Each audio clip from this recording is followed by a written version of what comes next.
आज चाहिँ म यहाँ किचन गार्डनबाट सब्जी टिप्दैछु। हेर्नुहोस् है, सिमी पनि फलिरहेको छ हो। यहाँ मिन्टहरू पनि छ पुरा बेसी। पहिला चाहिँ म सिमी टिपिहाल्छु।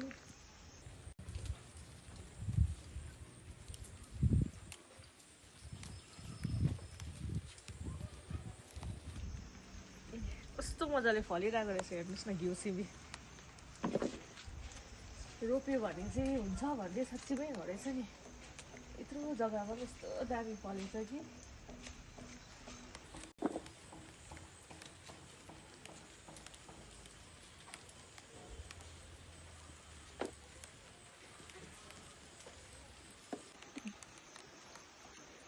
यता मिन्ट पनि टिप्दैछु।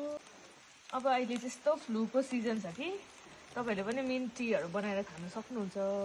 हेल्दी हो यो चाहिँ है। अन्त यसलाई जुसहरू, टीहरू एन्ड अचार पनि बनाएर खान सक्नुहुन्छ। कस्तो फ्रेस छ मिन्ट चाहिँ हो। यता सिमी छ।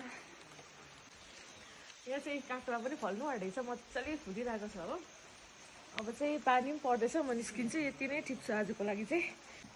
यति सब्जीहरू मैले निकालेको छु आज चाहिँ यहाँ किचन गार्डनबाटै।